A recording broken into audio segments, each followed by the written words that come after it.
Bem-vindo ao Globaliza, seu canal no YouTube. Hoje, no quadro Globaliza Entrevista, recebemos com muito prazer o Dr. Antônio José, advogado. Como vai, doutor Antônio? Muitíssimo obrigado, doutor Fábio. É um prazer dividir esse painel, esse bate-papo com o senhor, que também é um entusiasta da aviação, um autor de uma obra muito boa, muito respeitada dentro do nosso meio, e também membro da Comissão de Direito Aeronáutico, Espacial e Aeroportuário da Seccional Rio de Janeiro. Muitíssimo obrigado. É um prazer recebê-lo aqui. Doutor Antônio, explicar um pouco para o internauta qual é o papel da Comissão de Direito Aeronáutico, Espacial e Infraestrutura no contexto da sociedade para o desenvolvimento dessas áreas. Bem, a comissão é uma comissão recente, ela foi criada no projeto do mandato anterior, ela nasceu na Barra da Tijuca. A importância dela é de, primeiro, levar esse conhecimento do direito aeronáutico, que é um conhecimento importantíssimo, muito específico para os advogados, e depois criar trabalhos escritos, pareceres, seminários, painéis. E, para nossa surpresa, quando nós iniciamos esse projeto acadêmico, que era um projeto acadêmico, a gente percebeu que os profissionais do setor estavam represados, ávidos pelo conhecimento, e a comissão ganhou vida própria. Hoje nós fazemos parte também da seccional, como o senhor disse, e também do Conselho Federal da OAB. Essa comissão hoje é a nível nacional e a gente cria uma grande interlocução aí com o segmento aeronáutico no Brasil. Embora o direito aeronáutico não seja uma ciência nova, há uma percepção de minha parte, não sei se o senhor compartilha, que ainda há um desconhecimento grande, quer seja por parte de colegas, advogados, quer seja por parte de juristas, magistrados, membros do MP, defensores em geral. Esse sentimento que eu tenho é equivocado ou ele tem algum fundamento? Não, o senhor está certíssimo.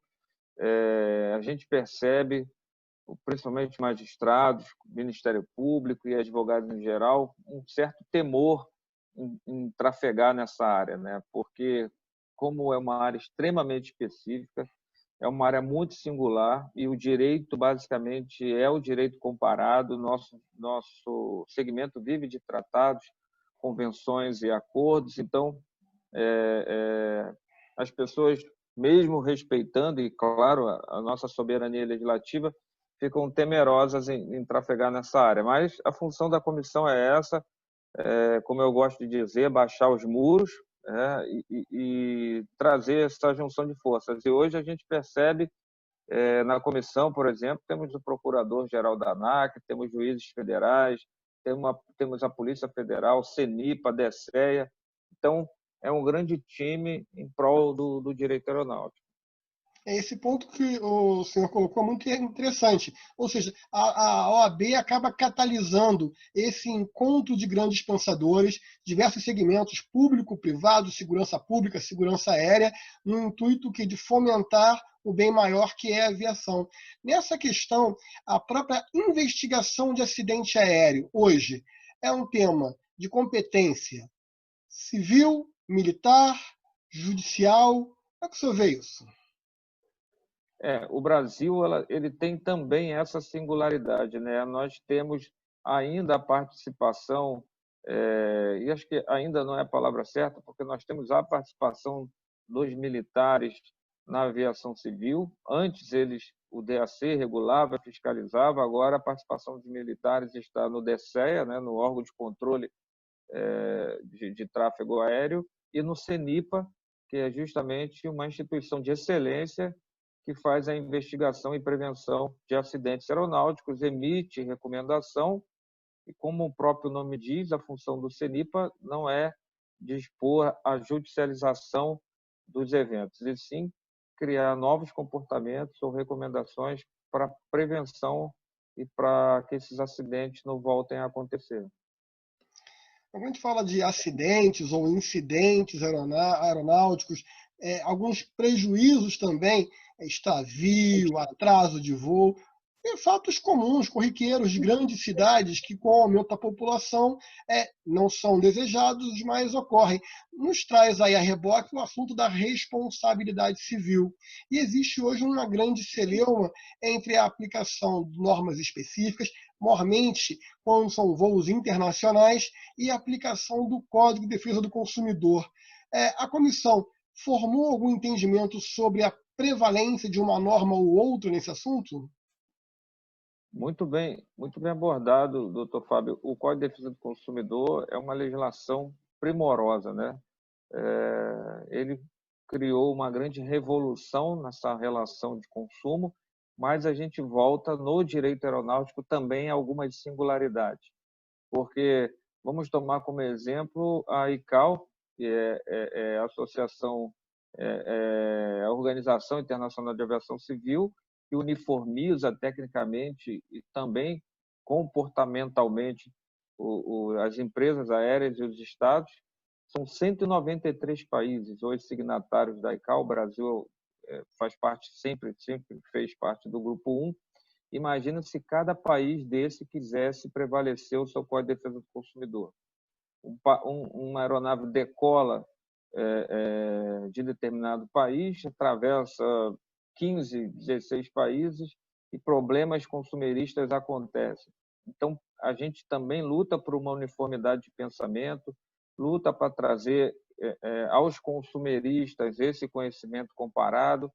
Não estou falando em isenção ou não usar o código, de forma alguma, mas a aviação tem uma responsabilidade quase integral no Brasil, principalmente questões de imprevisibilidade, e digo questões de imprevisibilidade porque vivemos hoje uma questão já caracterizada pela própria AGU como caso fortuito ou força maior, né?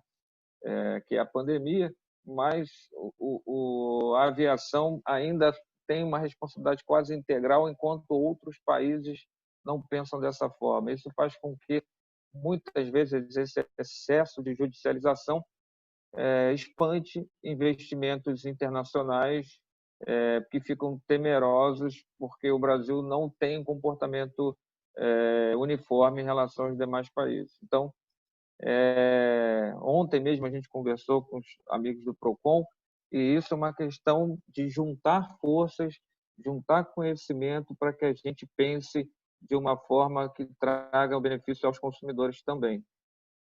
Principalmente, né, os consumidores. Perdão, pode prosseguir.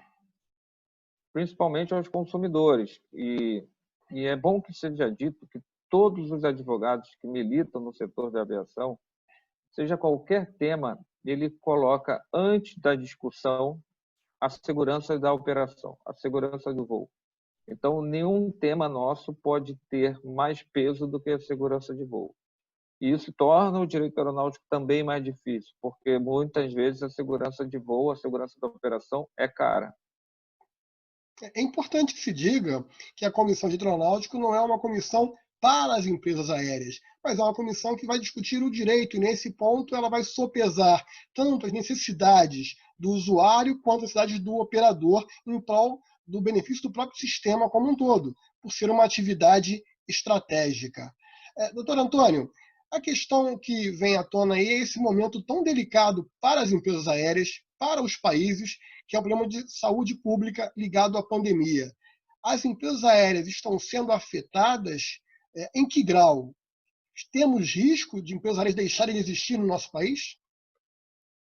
Olha, a afetação das empresas aéreas é muito, muito forte. Nós fomos um dos primeiros setores sensíveis a sofrer com esse momento. Enquanto não se discutia aqui no Brasil sobre a pandemia, nós já tínhamos aviões ficando vazios, passageiros deixando de utilizar, passageiros deixando de se locomover, cargas também tendo restrições de transporte. Então, a aviação teve quase, em muitos países como o Brasil, quase 90%, 95% da sua malha afetada.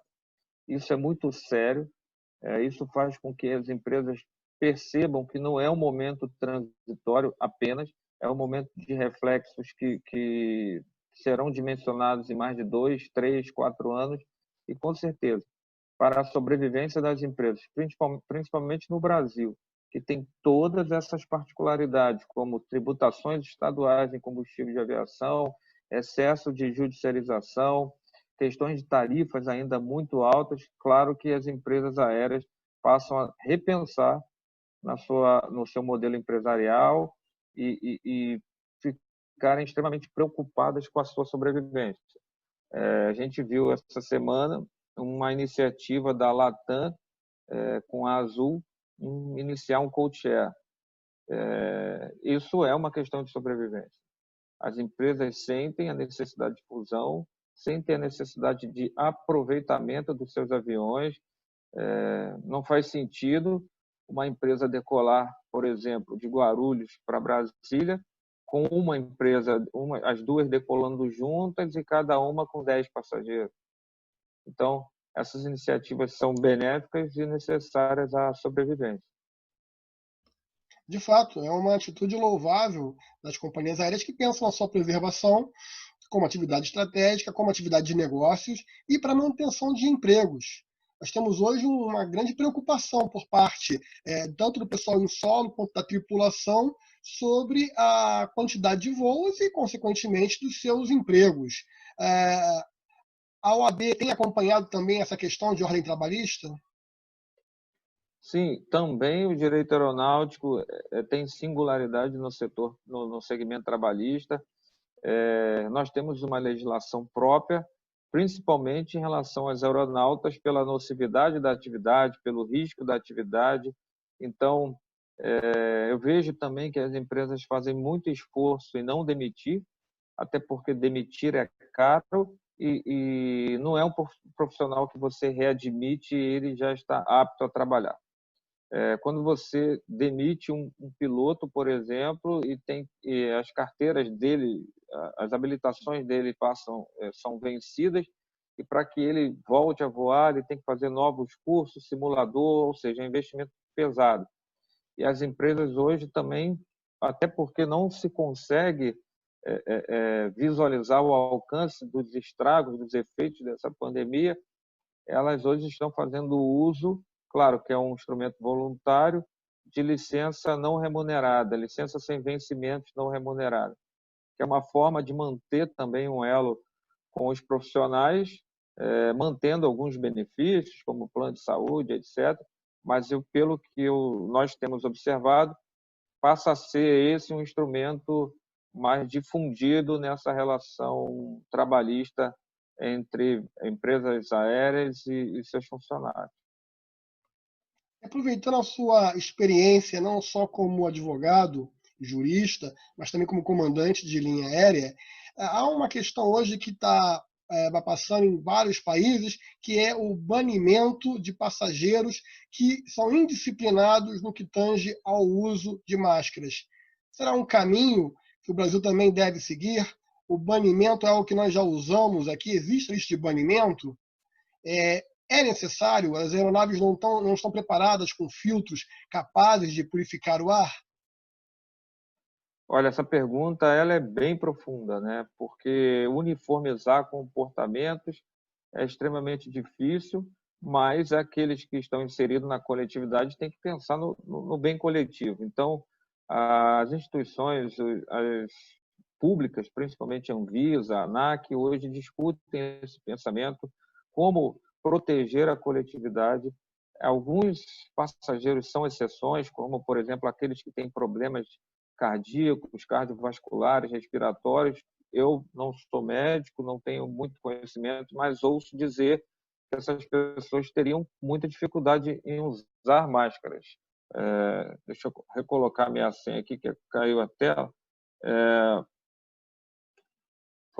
Essas pessoas teriam muita dificuldade em usar máscaras, mas imagine também o mal-estar entre os demais passageiros se alguém não estivesse fazendo uso de máscara. Então, nos próximos dias, como a aviação é um meio extremamente regulado, nenhuma ação, nenhuma atitude, nem de comportamento pode ser uniforme. Tem que ser acordado com os aeroportos, com outras empresas aéreas, com com o poder público inserido dentro do sítio aeroportuário.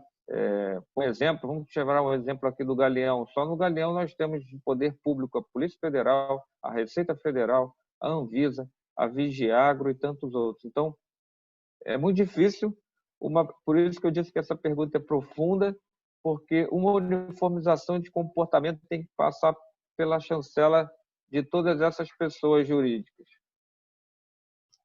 E gerar também um preparo da tripulação até em conviver com essa indisciplina e como se comportar em relação a isso. Estamos vendo alguns casos nos Estados Unidos em que alguns passageiros, por ser algo obrigatório, estar de máscara, vão de máscara até o embarque e após o voo ter início, eles tiram a máscara e se tornam indisciplinados. E aí entra nessa lista de banimento, que aí é algo que também se estuda aqui no Brasil.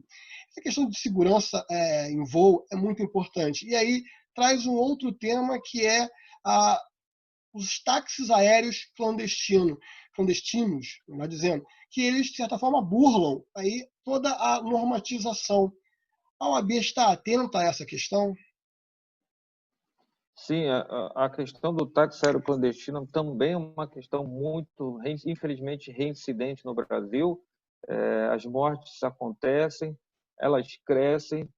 Temos vários famosos que trouxeram acidentes, os seus acidentes trouxeram essa questão à discussão. Fizemos, doutor Fábio, um encontro nacional no Conselho Federal da OAB em Brasília para discutir o tema.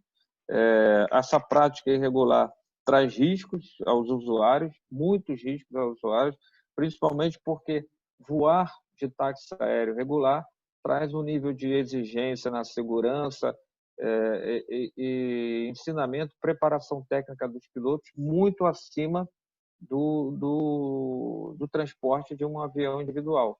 Óbvio que as empresas aéreas, os táxis aéreos, por isso, se tornam mais caros, e aí a gente também, para não fazer nenhum juízo de valor antecipado, a gente precisa ver se aquele consumidor que adota um voo desse irregular, ele o faz tendo ciência e querendo pagar um preço menor, ou ele o faz baseado na sua hipossuficiência técnica, e muitas vezes nem são eles próprios que escolhem, seus assessores e seus funcionários, e na hora de fazerem a escolha de um transporte, fazem uma má escolha e penaliza fatalmente as pessoas. Então, é uma questão muito discutida.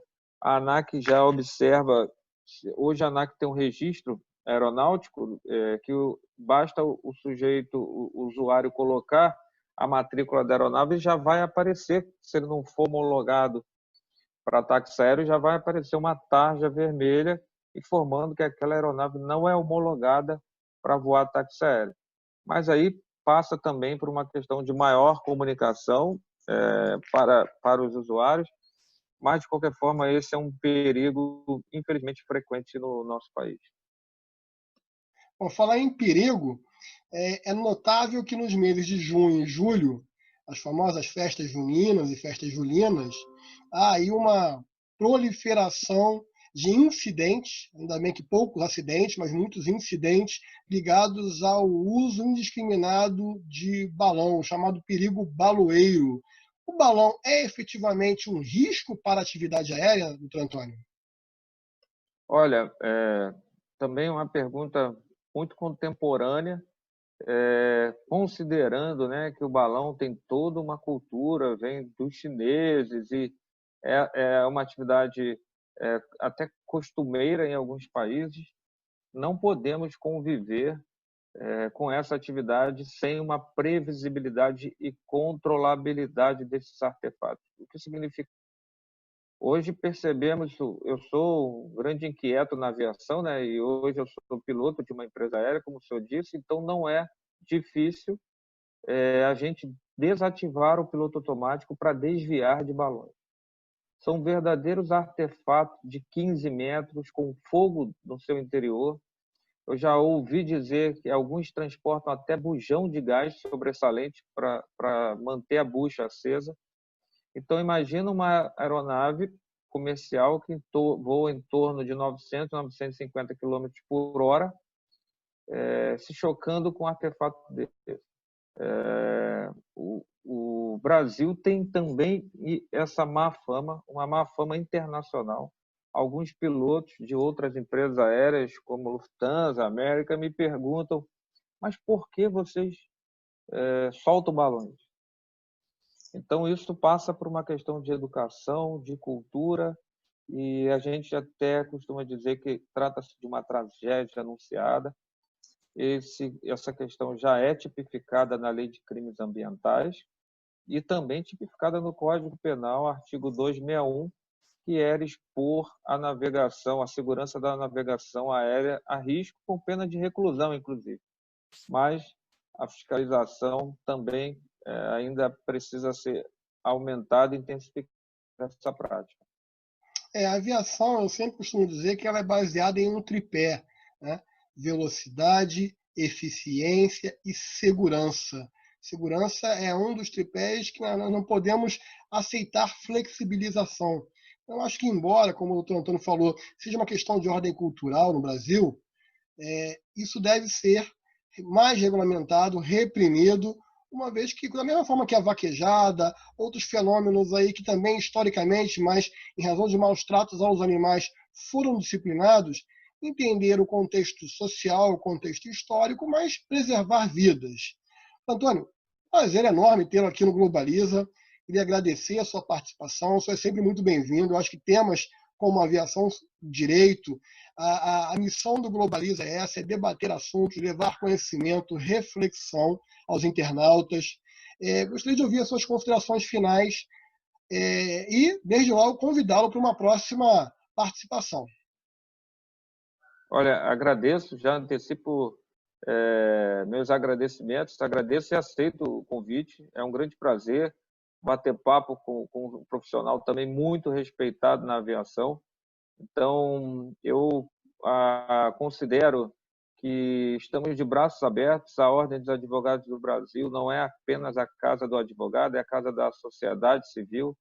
Então, estamos de braços abertos para trazer conhecimento, para bater papo, para mostrar que o direito aeronáutico não é motivo para que as pessoas fiquem longe, ao contrário, essa conscientização volta à nossa base primária, como eu falei no início, que é a segurança das nossas operações. As nossas atividades passam por questões de incolumidade pública, então a segurança da operação é a segurança e o bem-estar do cidadão. Muitíssimo obrigado, doutor Fábio. Estou à disposição, podem contar comigo e parabéns pela iniciativa, excelente. Bom, de antemão também eu já estendo o convite aos demais colegas, meus pares da comissão, para cada um na sua expertise também vir aqui para a gente compartilhar um pouco desse entusiasmo que temos pela ciência aeronáutica e pela ciência jurídica. Para você que acompanhou esse canal, muito obrigado. Para você que hoje está nos conhecendo, eu te convido a se inscrever no canal, curta, deixe seus comentários, deixe suas perguntas. Muito obrigado, até a próxima.